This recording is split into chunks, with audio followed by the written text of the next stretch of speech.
नमोऽयं विष्णुपदाय कृष्णपृष्ठाय भूतले श्रीमते भक्तिवेदान्त स्वामिनीति नामिने नमस्ते सरस्वती देवी गौरवाणी प्रचारिणे निर्विशेष शून्यवादी पाश्चात्य देशतारिणे श्री चैतन्य मनोभीष्टं स्थापितं जन भूतले स्वयं रूप कदमहं ददति सपदस्तिकम् हरि कथा कृष्ण कथा भागवत कथा जे ग्रंथ पाठ श्रवण करले बहु जीवনের पाप থেকে মুক্তি হয়ে যায় সেই ভাগবত আপনাদের সামনে তুলে ধরছি। আজ আমি ভাগবতের স্কন্ধ 5 অধ্যায় 25 ভগবান অনন্ত দেবের মহিমা। তস্য মূল দেশে ত্রিংশত যোজন সহস্রান্তর आस्ते जबै काल भगवतस्तमसे समक्कतानंद इति सत्ततिया दृष्टिदृश्याय संकर्षण महमित्ताभिमानक्षणं जं संकर्षणमित्त जगति। शील सुखदेव गोस्वामी महाराज परीक्षितকে বললেন, হে রাজন, পাতাল লোকের 30,000 যোজন নিচে ভগবানের আর এক অবতার রয়েছেন। তিনি হচ্ছেন অনন্ত বা শঙ্কর্ষণ নামক ভগবান শ্রী বিষ্ণুর অংশ।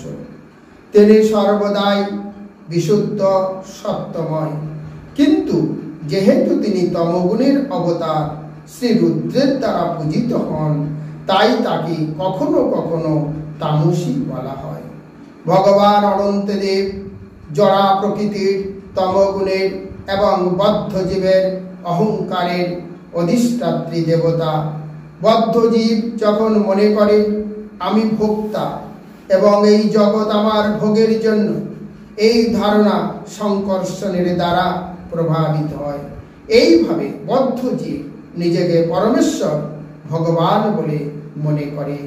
শীল সুখদেব গোস্বামী বললেন, এই ব্রহ্মাণ্ডটি সহস্র ফণা সমন্বিত ভগবান শ্রী অনন্ত দেবের একটি ফণায় অবস্থান করে। এটি সর্ষের দানার মতো প্রতীয়মান।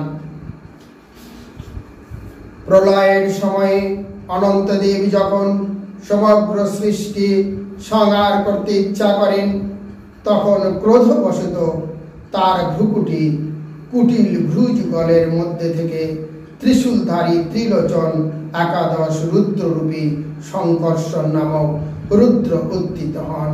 তিনি সমগ্র সৃষ্টি সংহার করার জন্য আবির্ভূত হন। ভগবান সংকর্ষণের শ্রীপাদপদ্মের অরুণবর্ণ স্বচ্ছ নখরূপ মণিমণ্ডল দর্পণ রূপে প্রতিভাত হয়। শ্রেষ্ঠ ভক্তগণ সহ নাগপতিরা যখন ঐকান্তিক ভক্তি সহকারে ভগবান সংকর্ষণের প্রতি তাদের প্রণতি নিবেদন করেন, তখন তারা তার পদনকে তাদের সুন্দর মুখমণ্ডল প্রতিবিম্বিত হতে দর্শন করে অত্যন্ত আনন্দিত হন। তাদের গণ্ডদেশ অতি উজ্জ্বল কর্ণকুণ্ডলের দ্বারা অলঙ্কৃত হয়। তাদের মুখমণ্ডল অপূর্ব শোভা ধারণ করে। ভগবান অনন্ত দেবের সুন্দর সুদীর্ঘ বাহু সম্পূর্ণরূপে চিন্ময় এবং তা মনোহর বলয় বিভূষিত। তার বর্ণ উজ্জ্বল শুভ্র হওয়ার ফলে সেগুলিকে রজত স্তম্ভের মতো মনে হয়। সুন্দরী নাগরাজ কন্যারা যখন ভগবানের মঙ্গলময় আশীর্বাদ লাভের আশায় তার বাহুতে অবরু চন্দন ও কুমকুম পঙ্ক অনুলেপন করেন, তখন তার শ্রীহস্তের সংস্পর্শে তাদের হৃদয়ে কাম বেশুদ্ধিত হয়ে ওঠে। তাদের মনের ভাব বুঝতে পেরে ভগবান তখন কৃপাপূর্ণ মধুর হাস্য সহকারে সেই রাজকন্যাদের প্রতি দৃষ্টিপাত করেন এবং তাদের মনের বাসনা তার কাছে প্রকাশ পেয়ে গেছে বলে বুঝতে পেরে তারা তখন লজ্জিত হন। তখন তারা মধুর হাস্য সহকারে মদবিগর্ণিত অরুণ বর্ণ ভক্ত প্রেমে প্রসন্ন ভগবানের সুন্দর মুখমণ্ডলের দিকে তাকিয়ে থাকেন। ভগবান সংকর্ষণ অনন্ত গুণের সমুদ্র, তাই তার নামে অনন্তদেব। তিনি পরমেশ্বর, ভগবান থেকে অভিন্ন। এই জড় জগতে সমস্ত জীবের মঙ্গল সাধনের জন্য তিনি অসহিষ্ণুতা এবং ক্রোধ সংবরণ করে তার ধামে বিরাজ করেন।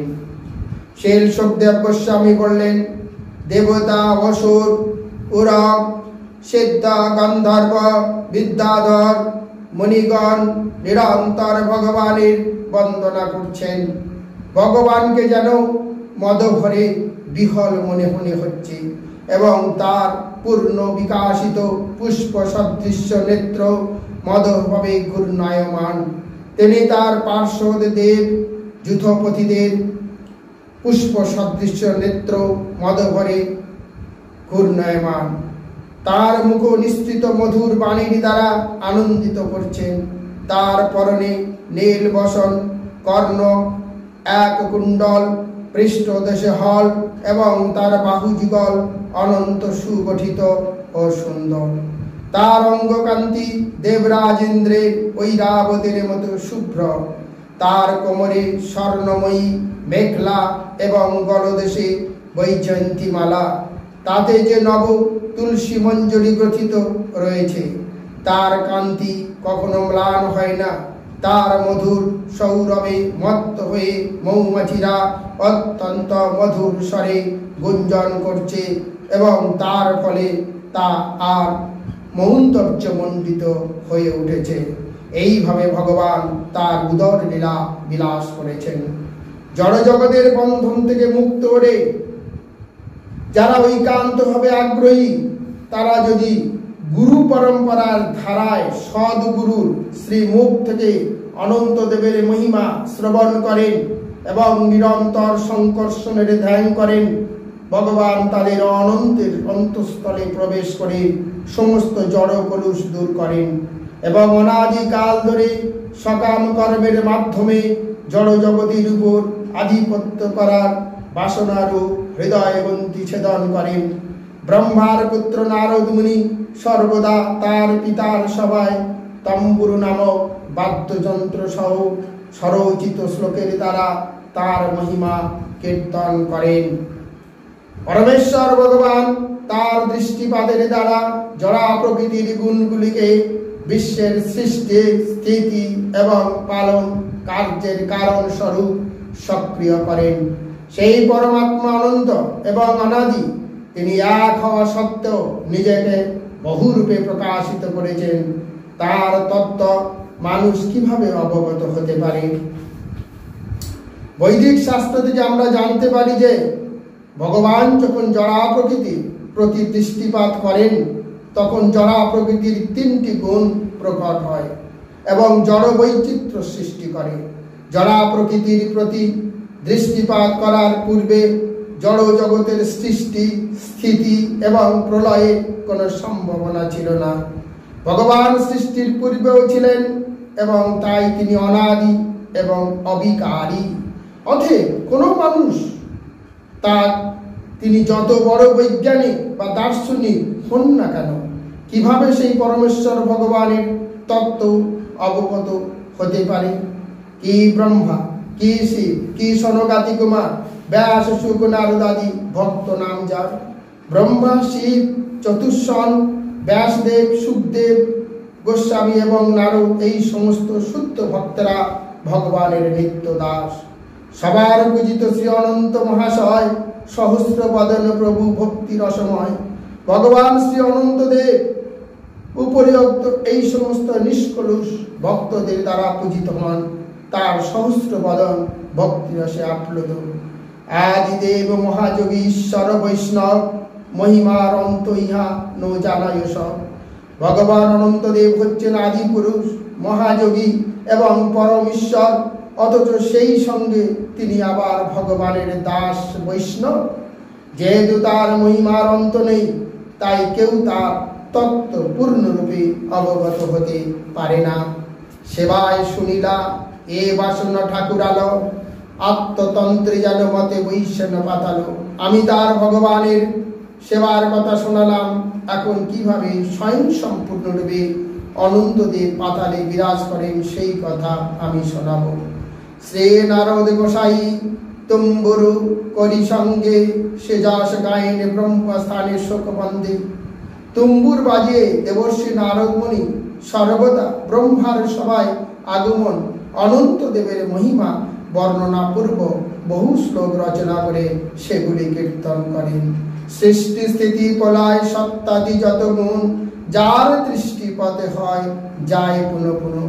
কেবল অনন্ত দেবের দৃষ্টিপাতের ফলে জড়া প্রকৃতির তিন গুণ সক্রিয় হয় এবং সৃষ্টি স্থিতি এবং প্রলয় কার্য বারবার সম্পাদিত হয়। অদ্বিতীয় রূপ সত্য অনাদি মহত্ব তথাপি অনন্ত হয়, কে বুঝিবে সে তত্ত্ব। ভগবান এক এবং অদ্বিতীয়, পরম সত্য এবং অনাদি হওয়া সত্ত্বেও তিনি অনন্ত।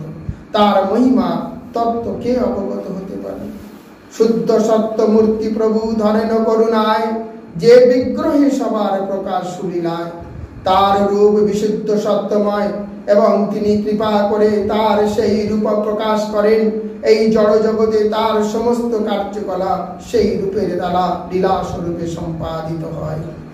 যাহার তরঙ্গ শিখি সিংহ মহাবলী, নিজ জনমন রঞ্জে হুয়া কুতূহলী। তিনি সর্বদাই অত্যন্ত শক্তিশালী এবং তার অন্তরঙ্গ পার্শ্বদ ও ভক্তদের প্রসন্নতা বিধানের জন্য উৎসব থাকেন। হে অনন্ত নামের শ্রবণ কীর্তনে, যে তামতে কোনো নাহি বলো যে তজনে। অশেষ জন্মের বন্ধু ছিন্ন সেই ক্ষণে, অথৈব বৈষ্ণব না ছাড়ে কবুতানে। আমরা যদি কেবল ভগবান অনন্ত দেবের নাম সমবেতভাবে কীর্তন করি, তাহলে বহু জন্ম জন্মান্তরে সঞ্চিত আমাদের হৃদয়ের সমস্ত কলুষ নির্মল হয়ে যাবে। তাই বৈষ্ণব কখনো অনন্ত দেবের মহিমা কীর্তন করা সুযোগ হারান না। শেষ বই সংসারের গতি নাহি আর, অনন্তের নামে সর্বজীবের উদ্ধার। ভগবান অনন্ত দেব শেষ নামে অপরিচিত, কারণ তিনি আমাদের ভগবন্ধন শেষ করে দেন। কেবল তার মহিমা কীর্তন করার ফলে সকলেই উদ্ধার লাভ করতে পারে।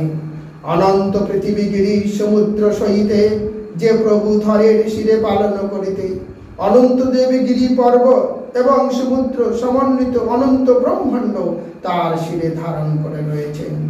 সহস্রপনার এক ফলে বিন্দু জানো, অনন্ত বিক্রম না জানে নাচে হেন।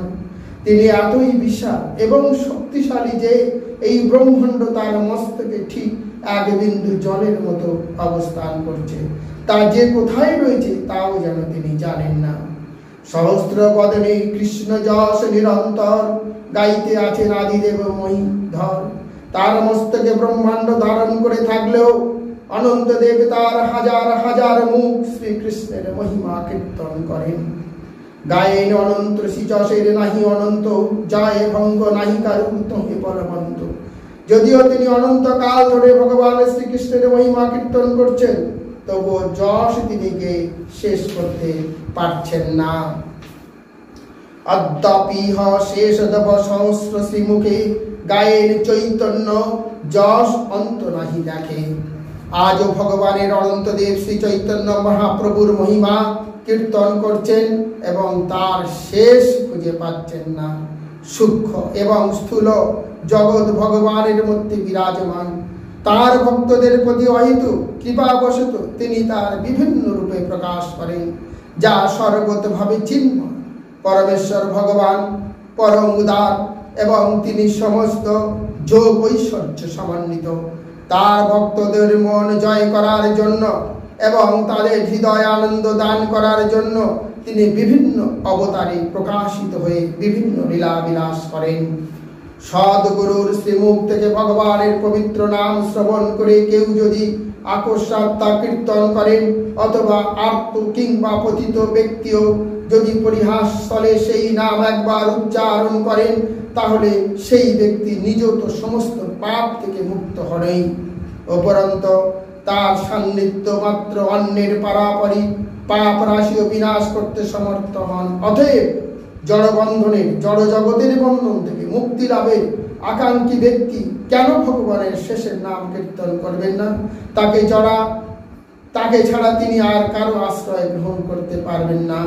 মূর্ধন্য পীতং মানবং সংস্ত্র মূদন ভূগলং সাগিরি সরিতি সমুদ্র সত্তম আনন্দদনিমিত বিক্রমস্য পুণ্য কৌবীর্যান্নধিগণয়ত সহস্র জি হবা। ভগবান যেহেতু অনন্ত, তাই কেউ তার শক্তি অনুমান করতে পারে না। বিশাল গিরি, পর্বত, নদী, সমুদ্র, গাছপালা এবং জীবজন্তু সমন্বিত এই ব্রহ্মাণ্ড ঠিক একটি অণুর মতো। তার সহস্র ফণার একটিতে ন্যস্ত রয়েছে। সহস্র জিহ্বা লাভের পরেও তার প্রভাব কেই বা বর্ণনা করতে পারেন? মহাশক্তিশালী ভগবান অনন্ত দেবের গুণ এবং মহিমার অন্ত নেই। বস্তুত পক্ষে তার শক্তি অন্তহীন। সর্বগতভাবে স্বতন্ত্র হওয়া সত্ত্বেও তিনি সব কিছুর আশ্রয়। রসাতলের মূল দেশে অবস্থান করে তিনি অনায়াসে ব্রহ্মাণ্ডকে ধারণ করে রয়েছেন।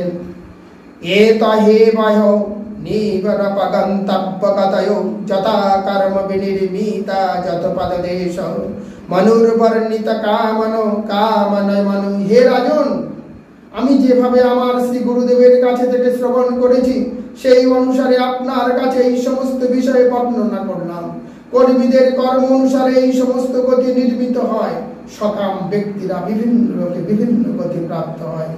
এই প্রসঙ্গে শীল ভক্তি বিনোদ ঠাকুর বলেছেন, অনাদি কর্ম ফলে পড়ি ভবার্ণব জলে তরি পারে না দেখি উপায়। হে ভগবান, আমার বদ্ধ জীব যে কখন শুরু হয়েছিল তা আমি জানি না, কিন্তু আমি নিশ্চিতভাবে অনুভব করতে পারি যে আমি ভব সমুদ্রে পতিত হয়েছি।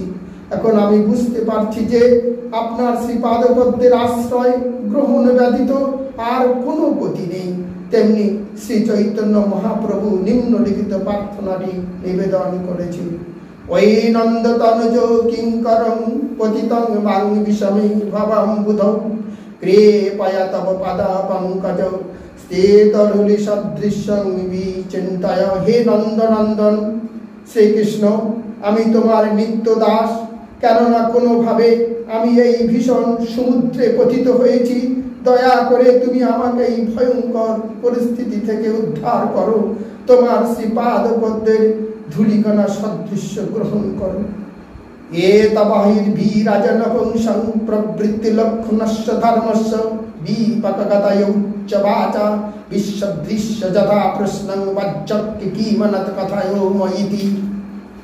হে রাজন, জীবেরা সাধারণত তাদের বাসনা ও কর্মফল অনুসারে কিভাবে আচরণ করে এবং উচ্চ ও নিম্ন লোকে বিভিন্ন প্রকার শরীর প্রাপ্ত হয় সেই কথা বর্ণনা করলাম। এই সম্পর্কে আপনি আমার কাছে প্রশ্ন করেছিলেন এবং মহাজনদের শ্রীমুখে আমি যা শ্রবণ করেছি সেই অনুসারে আমি তা বর্ণনা করলাম। এখন আমি আর কি বলবো বলুন। এতে শ্রীমদ্ভগবদের পঞ্চম স্কন্ধের ভগবান অনন্ত দেবের মহিমা নামক পঞ্চবিংশতি অধ্যায়ের ভক্তি বেদান্ত তাৎপর্য সমাপন করলাম। সমস্ত সনাতন হিন্দু ধর্ম বিশ্বাসী ভাইদের উদ্দেশ্যে বলছি, আপনারা পবিত্রতে শুদ্ধ মনে ভাগবত শ্রবণ করে বহু জীবনের পাপ থেকে মুক্তি হয়ে গোলকধামে ফিরে যান। হরে কৃষ্ণ, রাধে রাধে।